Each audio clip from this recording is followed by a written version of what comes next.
নমস্কাৰ বন্ধুসকল, আপোনালোকে চাই আছে খেলপ্ৰেমী আসাম। 27 ছেপ্টেম্বৰত এছিয়ান গেমছৰ কাৰ খেল আছে, কেতিয়া খেল আছে আমি চাই লওঁ আহক। বাস্কেটবল আছে 12:10 দুপৰীয়া। ঠিক সেইদৰে মহিলাৰ বাস্কেটবল সন্ধিয়া 4:55 আছে আৰু এখন 5:30 বজাত আছে। টেবুল টেনিছৰ বিভিন্ন ৰাউণ্ডৰ খেল 1:30 বজাত অনুষ্ঠিত হ'ব, 1:30 বজাৰ পৰা অনুষ্ঠিত হ'ব। যথেষ্ট সংখ্যক ইণ্ডিয়ান প্লেয়াৰ আছে। ঠিক সেইদৰে টেনিছৰো ইণ্ডিয়াৰ বহু প্লেয়াৰ আছে। সেইসমূহ খেল 7:30 বজাৰ পৰা আৰম্ভ হ'ব পুৱা। সাঁতোৰ খেলটোত ভাৰতৰ একো এনেকুৱা ধৰণৰ আশা আমি দেখিবলৈ পোৱা নাই, একো মেডেল অহা নাই। 7:30 বজাৰ পৰা বিভিন্ন সাঁতোৰবিলাক অনুষ্ঠিত হ'ব। গতিকে ইয়াতো বহুত প্লেয়াৰ আছে ইণ্ডিয়াৰ, কিন্তু এটাও মেডেল এতিয়ালৈকে জিকিব পৰা নাই। স্কুৱেছ খেলটোত ভাৰতৰ বহুত প্লেয়াৰ আছে আৰু স্কুৱেছ খেলটো 7:30 বজাত অনুষ্ঠিত হ'ব কেইখনমান, আৰু এখন অনুষ্ঠিত হ'ব 4:30 বজাত ইণ্ডিয়া ভাৰ্চেছ পাকিস্তান। স্কুৱেছত মেডেল অহাৰ বহুত চান্স আছে, ইয়াত বহুত প্লেয়াৰ আছে আৰু জিকিছেও। নেক্সট শ্বুটিং খেলটোত ভাৰতৰ বহুত মেডেল অহাৰ আশা আছে, ইয়াত বহুত প্লেয়াৰ আছে আৰু মেডেল ইতিমধ্যে আহিও আছে। শ্বুটিঙৰ ইভেণ্টসমূহ 6:30 বজাৰ পৰা আৰম্ভ হ'ব, একেৰাহে অনুষ্ঠিত হৈ থাকিব। চেইলিং এনেকুৱা এটা খেল যিটো খেলত ভাৰতে কোনো আশা কৰা নাছিলে, কিন্তু ইয়াত ভাৰতে দুটাকৈ পদক লৈ আহিলে ইয়াৰ আগৰ দিনটোত। আৰু চাওক 8:30 বজাত আছে চেইলিঙৰ খেলসমূহ। যথেষ্ট সংখ্যক ভাৰতীয় খেলুৱৈ এই চেইলিং খেলটোত আছে, গতিকে আকৌ আশা থাকিব এই দিনটোতো মেডেল অনাৰ।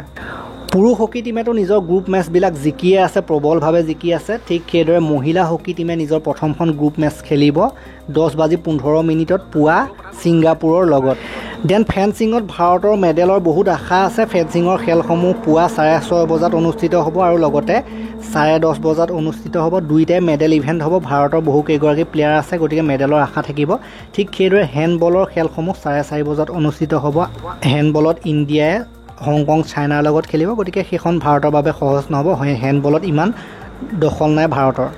ইকুৱেষ্ট্ৰেন খেল একেবাৰে ৰাতিপুৱা আছে, 5:30 বজাত আছে। এইটো ঘোঁৰাৰ লগত জড়িত এটা খেল আৰু ইয়াত আপোনালোকে দেখিছিলে যে ইয়াৰ আগৰ দিনটোত এটা গ'ল্ড মেডেল পাইছে ইণ্ডিয়াই, গতিকে ইয়াতো আশা থাকিব।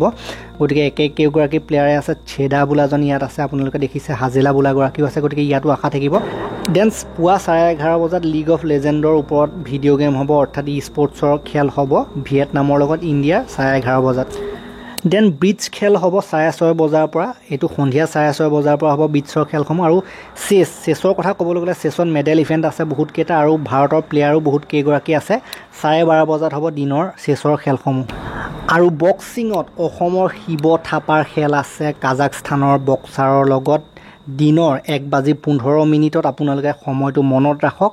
আৰু ঠিক সেইদৰে আৰু দুজনৰ খেল আছে 1:30 বজাত আৰু 5:15। গতিকে 1:15, 1:30 আৰু সন্ধিয়া 5:15 খেল আছে বক্সিঙৰ ভাৰতীয় বক্সাৰৰ।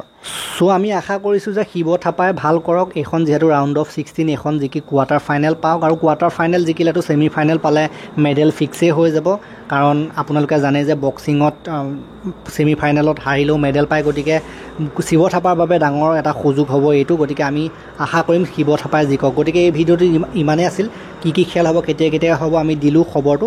যদিহে ভাল লাগিলে লাইক কৰিব, আৰু যি বিচাৰি আছে এইসমূহ তেওঁলোকলৈ শ্বেয়াৰ কৰিব, আৰু চেনেলটোলৈ নতুনকৈ আহিছে যদি ছাবস্ক্ৰাইব কৰি ঘণ্টাটো দবাই থৈ যাবলৈ নাপাহৰিব। তেতিয়ালৈকে ধন্যবাদ।